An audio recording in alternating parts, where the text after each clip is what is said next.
ప్రభుత్వం పైన వాళ్ళకి ఇస్తానంటున్న హామీలపైన ధర్నాలు చేస్తా ఉంటే, నిరసనలు తెలుపుతా ఉంటే, కొంతమంది ప్రభుత్వ అధికారులు ఏదైతే కాంగ్రెస్ పార్టీ నుంచి గెలుపొంది ఇలా నిరుద్యోగుల పక్షాన మేము నిలబడతామని చెప్పినటువంటి వాళ్ళే ఇలా నిరుద్యోగులపైన అనరాని మాటలు అంటా ఉన్నారు. ఒక మహిళ అని చూడకుండా మన నోటి నుంచి అనరాని మాటలు అంటా ఉన్నారు.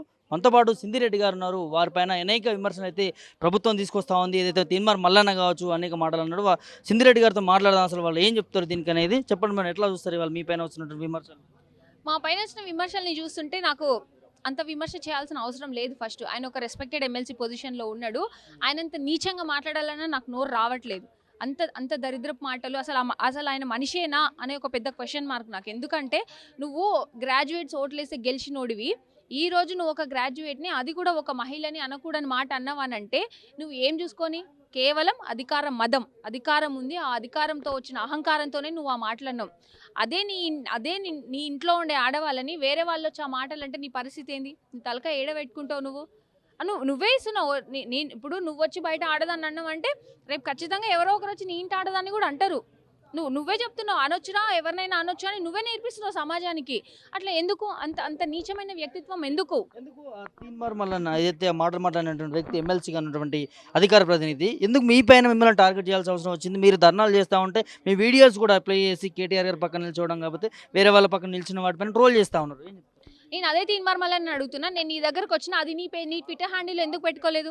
నీ దగ్గరికి నీ స్టూడియోకొచ్చినా అదెందుకు పెట్టుకోలేదు నువ్వు? అంటే నేను కేవలం ఏంటి అంటే వీళ్ళు పొలిటికల్‌గా వీళ్ళ ఫైట్ నడుస్తుంది. మీ పొలిటికల్ ఫైట్‌లోకి మమ్మల్ని లాగి, మనుషుల్ని కించపరిచి, మనుషుల్ని డీమోరలైజ్ చేస్తే నీకొచ్చే ఆనందం ఏంది? పైశాచిక ఆనందం. ఇంత పైశాచికుడు మనుషుల మధ్యలో ఉండడం చాలా దారుణం. కాకపోతే దరిద్రం ఏందంటే మా దరిద్రానికి వాడొచ్చి గ్రాడ్యుయేట్ ఎమ్మెల్సీ అవ్వడం అది పెద్ద రాష్ట్రానికే పట్టిన దరిద్రం. దానివల్ల ఇప్పుడు కాంగ్రెస్ పెద్దోళ్ళు ఎవరేమి రియలైజ్ కారు. ఏంటి అంటే వాళ్ళందరూ అనుకుంటున్నారు ఏం కాదులే నడుస్తది, మాకు పదవి ఉంది కదా, మాకు పవర్ ఉంది నడుస్తది అని అనుకుంటున్నారు. కానీ అది కాంగ్రెస్‌లో ఉండే ప్రతి ఒక్కరికి చాలా దెబ్బ. అది ఈ రోజు నన్ను చూసి చాలా మంది ఆడవాళ్ళు మీరు గమనించుంటే చాలా మంది బయటకొచ్చిండ్రు. ఎందుకొచ్చిండ్రు? సపోర్ట్‌కొచ్చిండ్రు. రేపొద్దున నన్ను కూడా అనడు అని గ్యారంటీ ఏంది అనే ఉద్దేశంతో బయటకొచ్చిర్రు. వీళ్ళందరిని బయటికి తీసుకొస్తే అందరిని నిన్ను చుట్టుముడితే నువ్వు తట్టుకోగలుగుతావా? అంత ఛాన్స్ ఎందుకిస్తున్నారు మీరు? అంటే బలుపు. పదవి ఉంది అని బలుపు. అదే పదవి నీకు ఎల్లకాలం ఉండదు. ఉంటే మహా అంటే 1 సంవత్సరం, 5 సంవత్సరాలు ఉంటది. ఆ తర్వాత కూడా నువ్వు ముందుకొచ్చి మళ్ళా నువ్వు చేతులు చాపి ఓట్లు అడుక్కోవాల్సిన పరిస్థితి నీది. మేమెవ్వరిని అడుక్కోవాల్సిన సిచ్యువేషన్ మాకు రాదు. సో దయచేసి ఇప్పటికన్నా మానుకుంటే మంచిది. మానుకోలేదంటే నీ కర్మ నువ్వే అనుభవిస్తావు. అసలు సింధిరెడ్డి ఎవరు? అంటే రాజకీయ శక్తులే సింధిరెడ్డి నడిపిస్తా ఉన్నాయా? దేనికోసము ఈ వస్తున్న ట్రోల్స్‌కి మీరేం చెప్తారు? సింధు రెడ్డి ఒక నార్మల్ సిటిజన్ ఆఫ్ తెలంగాణ. ఒక నార్మల్ రెసిడెంట్ ఆఫ్ తెలంగాణ. అందులో ఒక గవర్నమెంట్ ఎగ్జామ్స్‌కి ప్రిపేర్ అవుతున్న ఒక మహిళ. నిరుద్యోగ మహిళ. అంతే తప్ప సింధు రెడ్డి వెనకాల ఎటువంటి రాజకీయ శక్తులు లేవు. రాజకీయ సపోర్టు లేదు. ఏది లేదు. చెక్ చేసుకోండి. పవర్ మీ చేతిలో ఉంది కదా! నా ఫ్యామిలీనో, మా ఫాదరో లేకపోతే మా ఇన్‌లాస్‌కో ఎవరికో ఒక పొలిటికల్ బ్యాక్‌గ్రౌండ్ ఉందేమో చెక్ చేసుకోండి. నేను సాధారణ వ్యవసాయం చేసే కుటుంబం నుంచి వచ్చిన మహిళనే తప్ప నాకు ఇంకా ఎటువంటి బ్యాక్‌గ్రౌండ్ లేదు. నేను నమ్ముకున్నది నా చదువుని, నా కష్టాన్ని నేను నమ్ముకున్నా. నీకులాగా బ్రోకర్ పనులు చేసి బతకాలని నాకు లేదు. నేను ఖచ్చితంగా నా కష్టాన్ని నమ్ముకున్నా. నేను గర్వంగా చెప్పుకుంటా. నేను గర్వంగా తిరగలుగుతా. అంతే గర్వంగా నువ్వు తిరగలుగుతావా? ఒక్క పోలీస్ నీ పక్కన లేకుండా నువ్వు రా, జనాల్లోకి రా చూస్తా. నీ పక్కన ఎవరు లేకుండా నువ్వు సింగిల్‌గా రా జనాల్లోకి. కానీ నేను తిరుగుతా. ఎందుకంటే నేను నా కష్టాన్ని నమ్ముకున్నా కాబట్టి. ఇయాల ఇప్పుడు గవర్నమెంట్ జాబే ఖచ్చితంగా రావాలని లేదు. వస్తది, రాదు. రాకున్నా నేను ఇంకొకటైనా నాకు చదువు ఉంది కాబట్టి నేను ఇంకొకటైనా చేసుకొని బతకగలుగుతా. ఆ నమ్మకం నాకుంది. అంతే తప్ప ఎవరో రాజకీయ వ్యక్తులు నాకు ఇచ్చే డబ్బుల మీద నేను ఆధారపడలేదు, ఆశపడలేదు. నాకు ఒకరిచ్చే భిక్ష లేకపోతే ఒకరిచ్చే డబ్బులతో బ్రతకాల్సిన అవసరం అంతకన్నా లేదు. I am a self made women, self confident women. అంటే ఎట్లా చూస్తారు మేడం ఇయాల ఏదైతే జరుగుతున్నటువంటి అంశాలు నిరుద్యోగుల పైన అడ్డ మీద కూలీలు అనడము, లేకపోతే వివిధ రకాల ఒక ఒక చర్చ నడుస్తా ఉంది. ఏం చెప్తారు దానికి?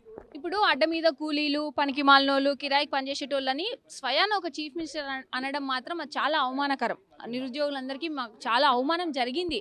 అవమానించారు మమ్మల్ని అందరినీ. ఇదే అడ్డ మీద కూలీల దగ్గరికి ఓట్లేయండి అని వచ్చిన వాళ్ళందరూ ఏంటి? అంటే వాళ్ళందరూ గుంపు మేస్త్రీలా? అంతే కదా. ఇప్పుడు ఒక కూలీల దగ్గరకు వచ్చినోడు ఎవడు గుంపు మేస్త్రినే కదా. మరి మీరు గుంపు మేస్త్రులు మీరు ఒప్పుకున్నట్టే కదా ఈరోజు. ఇవే మా మేము అడ్డ మీద కూలీలమైనా ఏమైనా మాకు ఓటేయాల్సిన పరిస్థితి ఉన్నప్పుడు మాకు చాలా వాల్యూ ఉంది.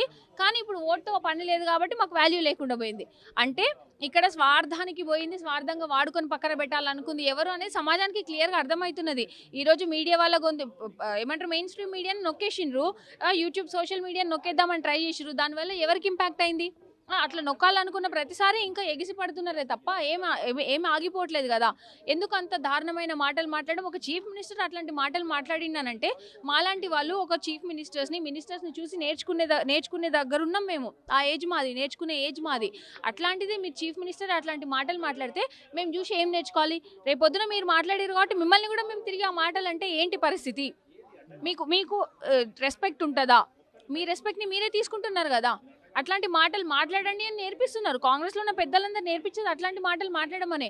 సో ఇది కరెక్ట్ పద్ధతి కాదు. దీనికి ఖచ్చితంగా మీరు అనుభవించాల్సి ఉంటుంది.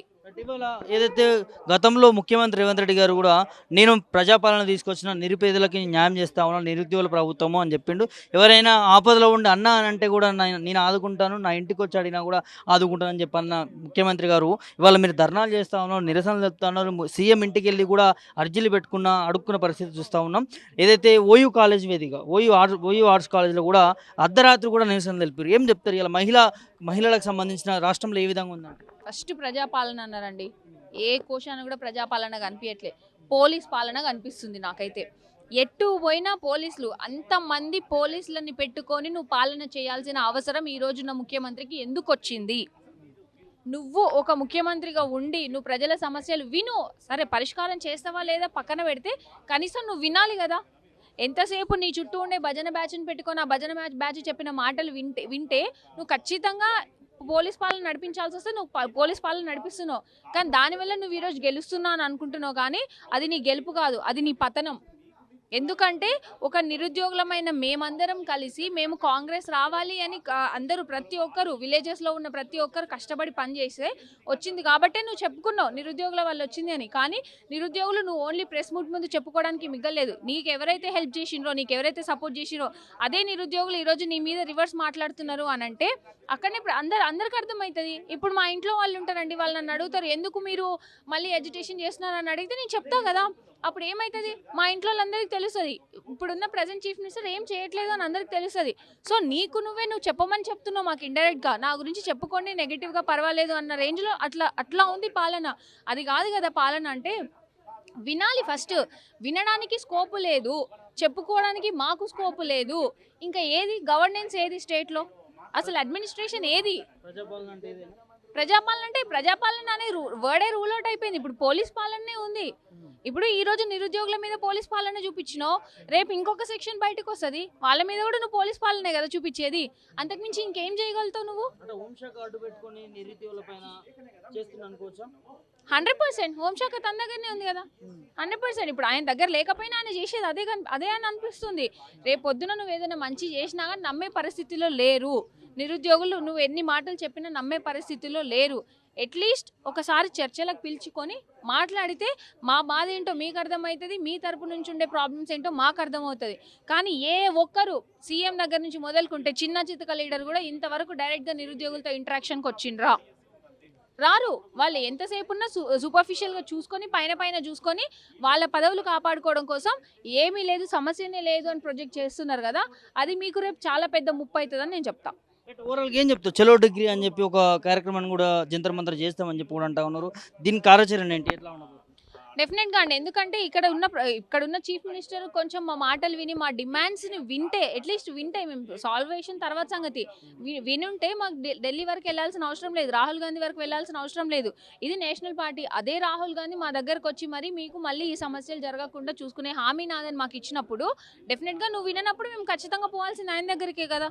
ఖచ్చితంగా మా వాయిస్ మేము ఆయనకి వినిపించి తీరుతాం, మా డిమాండ్స్ని మేము సాధించుకుంటాం.